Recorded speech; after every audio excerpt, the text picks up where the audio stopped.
Hey everyone, Once Bitten here with the battle report. So for this game I thought I would bring out my son's dwarf army and give it a go. I don't have a whole lot of experience playing the dwarfs. I've played it a few times with and against my son, but for the most part, I just thought I'd see, how it played. We rolled up a regular pitch battle going against some ogre kingdoms. So let's see, before I forget, there's a unit on the upper right. That's my miners that just happen to be sitting there right now. They obviously are not placed there, and they will come on later. Otherwise, starting at my left flank, which is about the middle of the table, I've got some thunderers, a bolt thrower, and this one I gave flaming attacks and +1 strength.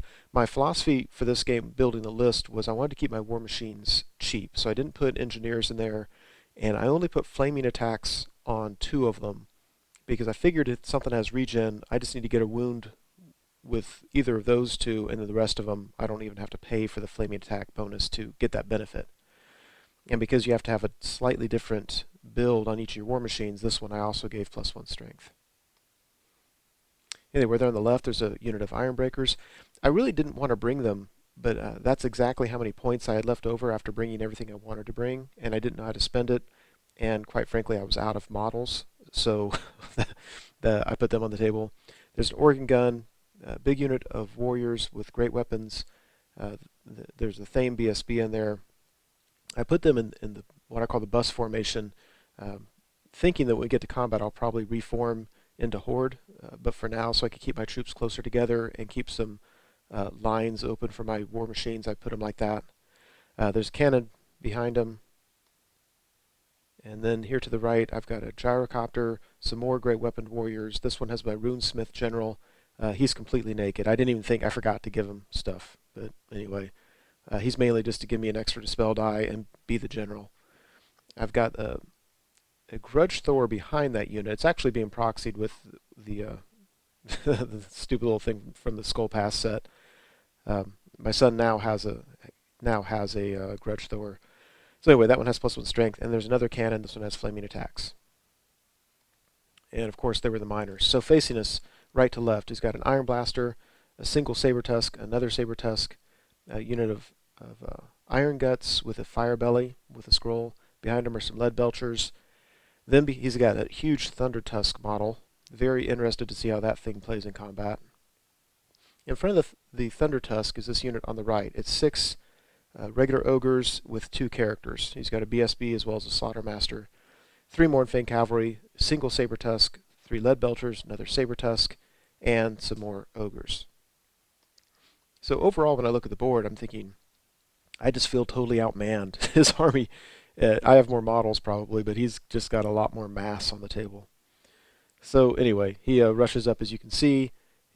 He loves using those 4 units of single saber tusks, so during deployment, he knows where I'm going to be before he puts everything down. And then they're decent little war machine hunters. So it looks like that. Magic phase was uneventful. Shooting phase was uneventful. He misfired. And I hate that he can shoot cannons at me, and if he rolls a misfire, it doesn't do him any harm. So, yeah, he misfired and then just kind of swiveled a little bit. Because of the misfire result. And we go to dwarf turn 1. So my gyrocopter charges this 1 saber tusk just to get it out of the way. I thought I'd go ahead and I charged my warriors into his other saber tusk. He fled with it, and then I just redirected into his unit of iron guts. I think I needed like a 10 to make it, and they made it. So I was okay with that. It wasn't my original plan, but yeah. This thing I just recently painted for him. I haven't quite based and flocked it yet, and so we, if you can see it later on, the close up, the pilot in this gyrocopter is holding a mug of beer in his left hand, which I kind of liked. So there's this charge, and again that's my battle standard bearer in there. He's pretty durable, so my opponent didn't even allocate attacks at him. The fire belly, of course, has the 1-use strength 4 breath weapon, which is, it's going to hurt me a little bit. Then we open up the shooting phase. It took pretty much all of my shooting, but the unit of Mournfang bit the dust. I mean, I think he got the regen spell off with irresistible force and then lost the spell because of the miscast. But it had regen, but I took the cannon that was on my far right that had flaming attacks, had a flank shot on it, so I put a cannonball just right down, right through him. And I think there might have been one left over when that was done, but yeah. Anyway, I was feeling a little bit dirty at this point. I mean, that's a 300 point unit that just went off the table, and I mean, I guess I have 500 points tied up in shooting, but yeah, yeah, I don't know. I felt a little dirty. Anyway, after combat, you can see how the wounds went. He did a lot more wounds on me than I did on him. Everybody held. I reformed to get out of line of sight of his general's unit, and we moved to Ogre turn 2. So there wasn't anything he can really do with the combat going on in the upper right. Not really. I don't know what he did with his general's unit. My guess is he tried to charge my Ironbreakers and failed the charge, because it doesn't look like he moved up very much. I had a Sabertusk charge my Bolt Thrower. Otherwise, he moves up, as you can see. Yeah, I'm curious how that's going to go. I like that my guys are stubborn 9, so if nothing else, they should be able just to hold him up for a while. Sorry for the blurry pictures. I have a couple of them here. Basically, after combat, we broke and ran down his Firebellies unit with the Iron Guts, which I was very, very, very happy about. That's just a lot of attacks once I went to Horde formation. So we overran and hit the flank of the Leadbelcher unit. And yeah, I really couldn't ask for more there. I think I like where his, well, I don't know, the Sabertusk, it looked initially like he was in the way, but all he really has to do is wheel him over, and then it makes room for the Thunder Tusk. And that's not going to be real pretty. Anyway, at the end of combat, the War Machine crew held up. We go to, oh wait, that's right. That was his turn. So everything I just said is still true, but at least he doesn't get the charge this turn. So we're going to fight the battle with the Leadbelchers on my turn. My Miners come in right behind his Thunder Tusk. And then we go to the shooting phase. He had his Iron Blaster right there, so I put a cannon right down his gullet and blew that thing up. Now at this point, my 500 points of War Machines have killed 470 points of units. I'm still feeling dirty about it. I have 5 War Machines. I think it's, yeah, whatever. My Thunders pick off 2 of his Leadbelchers, but his final Leadbelcher stands. And this combat still rages on. So we beat the Leadbelchers, and I decided not to pursue because I didn't want to get caught in an awkward position here. So I just reformed to get ranks. This Thundertusk is going to come in. He's going to kill a bunch. I just need to be steadfast. I don't want to lose my BSB just from combat res. If you look through the woods, he's still got a couple of Leadbelchers there that survived the combat. So we move to Ogre's turn 3. This time his general charges my Ironbreakers again, and again they fail the charge. You can see his Thundertusk and the Sabertusk charge what's left of my unit of warriors with my Battle Standard Bearer. And if you look at the lower left, his single Leadbelcher charged my unit of Thunders. I think he was hoping I would do a stand and shoot, in which case he would come in with his unit of Ogres. When I just held with the Leadbelcher, he decided not to charge in with his other unit of Ogres, because I would have did a stand and shoot on them. In hindsight, I wish I would have went ahead and shot the Leadbelcher, because I may have panicked his other unit off. But either way, it looks like that. It looks like they're my flank, but again, this is after his movement. Before his movement, he was in my front. So, you know, if he'd come in with both units, that Ogre unit would have torn up my Thunderers. But I think he just didn't want to take the stand and shoot, and probably rightfully so. I mean, they would have really weakened the unit. Anyway, again, it looks like this. His Leadbelchers rallied, by the way. And after combat, you can see he did a bunch of wounds on me. I think it was 8 wounds he did on me. I think I put a couple wounds on the Thundertusk. I wasn't able to wound the Sabertusk, which I thought was kind of funny. And overall, since I held, I'm okay with it. Over here, I don't remember who won combat, but regardless, I was able to reform just to go 5 wide. I think I started off 8 wide. You can see the other combat, the 2 Sabertusks and the 1 Bolt Thrower. I really can't complain about that. That Bolt Thrower is just kind of holding those Sabertusks up from getting to my back line and just taking out all my War Machines. So we move to Dwarf turn 3.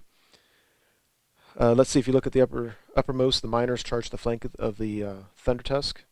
My Ironbreakers go ahead and charge his last unit of ogres, as did my ranked up my horde formation warriors, and the warriors obviously failed to charge. I think if I could have got a double charge in there, I would have just wiped up the unit. As it is now, yeah, I'm thinking these are Ironbreakers. They're supposed to be the durable dwarf unit, so I'm hoping they are durable enough to just hold up a couple rounds of combat. Even if they only hold up one round of combat, it would allow me to charge with my warriors, and I think I'd be happy with that. So there's another look at it. I'm really just hoping, just through combat res, we would withstand a lot of his attacks. He's strength 4, I'm toughness 4. I've just got a 3 up, which converts to a 4 up armor. Going into it, I'm pretty happy that it will stick around for a combat.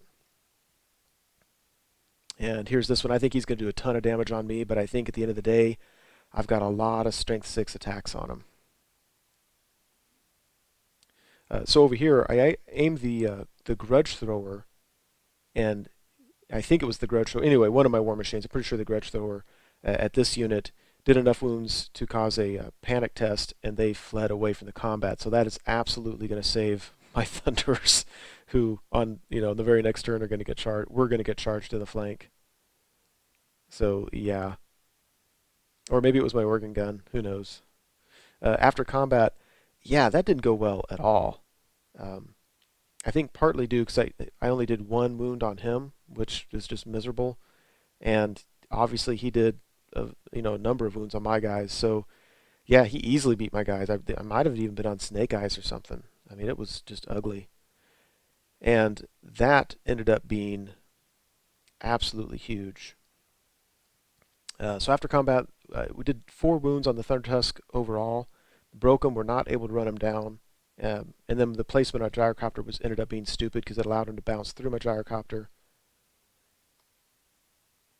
And this, I thought, was the play of the game. If you look at the bottom, he charged my organ gun, but instead of moving forward to it, he just did a 90-degree wheel so that he hit it like that, so that when he beats them, and he easily will, if he can overrun far enough, he gets into the flank of my warrior unit.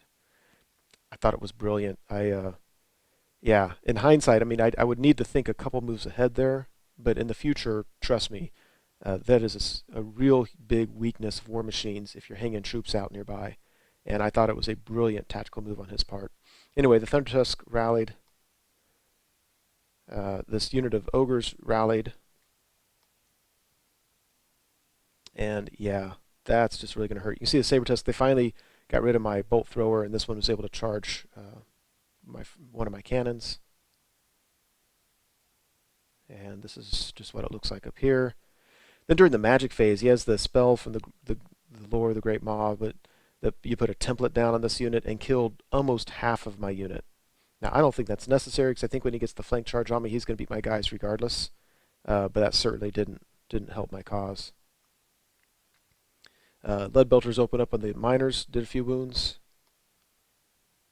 And after combat, easily beat the grudge thrower, rolled high enough to get into the flank of the dwarf of this unit, and that's going to hurt. Hey, my Thunders finally killed the lone Lead Belcher that charged him so long ago. So here I had a choice to make. I could reform and face his bulls and shoot at him, and between shooting and any kind of combat, I could probably take care of that unit. I decided to hold them up where they were so they could shoot at the Thunder Tusk. I know it's going to take 6s to wound, but that's enough shots that it's worth the chance. I need to get that Thunder Tusk off the board. I've got 2 units up nearby, up there with great weapons, but he's just going to do so much damage before I get to swing. So on my turn, I just moved my guys up. My thinking is that if he can charge me, I want another unit to be able to countercharge. In all honesty, if he charges my Battle Standard Bearers unit, I'm probably just going to have to flee. I just really don't think they can stand up to that Thunder Tusk. So, yeah, I pull my gyrocopter up to lay the flame template down on his Lead Belchers, just trying to get any wounds there that I can. And overall, nothing really has changed. We go to the shooting phase. I actually used my cannon and it shot at it and hit it and wounded it, and then I rolled a 1 to wound. So it was sitting on 1 wound, and then my Thunderers shot at it, and I think I rolled 1/6 to put the thing out of its misery. So Thunder Tusk is gone, which is very nice. My Warrior unit's gone, which is not very nice. Yeah, so then on his turn, he charged his bulls into my Thunderers. He was going to be in the flank. It would have taken a decent roll, but not a huge roll to make it, and then he just would have destroyed him. So I fled, and I fled far enough that I touched the darn Saber Tusk, bounced in front of it, and then the Saber Tusk charged me and chased my guys right off the board. And um, yeah, that was kind of a bummer. I can't really complain. The Thunderers did a great job this game, but yeah, he moves his general's unit up. That's going to be tough. I don't have a unit. Neither of those units is going to survive a charge by his general's unit. So that's getting dicey. Yeah, so during the magic phase, he gets that same. He put I think the big template down on my miner unit, and between that and the lead belchers, took my miners down to a single guy. Just obliterate him. So like my great shooting earlier in the game is now being matched by his magic phase pounding my units. Yeah, so these Saber Tusks are tied up. This is my first cannon, meaning that my one on my far right is still good, as is my Grudge Thrower. So during my turn, I pull my BSB out. There was really no point to it except to save points, but if he gets my other unit, he's going to win the game anyway. I did a swift reform, move my other unit as far away as possible. If he charges, I'm going to flee. You can't see my lone miner, but he's behind those trees. He's just trying to get everybody's way. I park my gyrocopter just to cause problems. I want to lay a flame template down on his lead belchers, and I'm really kind of hoping that that I'll tempt his general's unit into charging the gyrocopter. So I actually did enough wounds to kill the lead belcher, and then he failed his panic test, which was awesome. If that guy would just not rally, get off the board, that would net me some points. Obviously the game's coming down to like real tight. So this is a picture from the right table edge. It just shows the same. I took the trees off so you could see, but basically I've got that one unit in the woods, my gyrocopter, and there's my lone miner. And the miner is not fleeing. He moved as far away as possible. So during his turn, he charged those units, as you can see, and so they both fled. So he could at that point he couldn't charge my gyrocopter. He already redirected once, so he's just sitting there. So as long as I can rally those units, or they don't run off the board on my last turn, everything should be good. And at this point, I'm kind of wishing I had my Battle Standard Bearer, because that would have given me a reroll at least. So, yeah, there's a close-up. Down here, yeah, things are just moving around. Then during the magic phase, I made just a stupid mistake. He got a magic missile off on my remaining miner, and he had 6 dice left, and I had about 6 dice, or something like that, or he had 4 dice left, and I had 6 dice, and I knew he was going to throw the big maw spell at my unit of warriors, so I let it through, and then realized that was dumb, because the magic missile, it's like 2d6 strength 2, and so, but he only needs to do 1 wound, and so I let it through, just hoping I'd get lucky, and then I'd have enough dice to stop the big spell. In hindsight, that was just stupid, because if my guys flee, if he's not going to kill all those miners, or I'm sorry, all those warriors, and then I'm just going to keep fleeing. I just need to make sure I don't get off the board. Anyway, I let the magical missile through. He did 1 wound to my guy. It's all he needed. He killed it, and he got all the points for the miners, and that was a bummer. On my move, I did rally the warriors. I did a desperation charge my gyrocopter into his last lead belcher. I'm sitting on 1 wound. I really don't like my odds there, but I was able to kill him before he was able to attack my gyrocopter, so I was able to net those points. And at the end of the day, it looked like that. Off the screen to the right, I have a cannon and a Grudge Thrower. I have my gyrocopter and one of my warrior units and my BSB. He's got a couple Saber Tusks, unit of Ogres, both characters, or 2 characters, and unit of Bulls. And the Ogres pull it out by 200 points with a victory. A real fun game. I don't think I've ever had a game turn against me quite that badly. I really thought I just had the game in hand. But when he wheeled his general's unit around to hit my my Oregon guns such that he could hit the flank of my warrior unit. That was it. That was a beautiful move. If I'm going to lose a game, I'm very happy to lose it because of something like that. And a great lesson about a way to use war machines to your advantage. So if your opponent has war machines. So anyway, that's it. I hope you enjoyed it.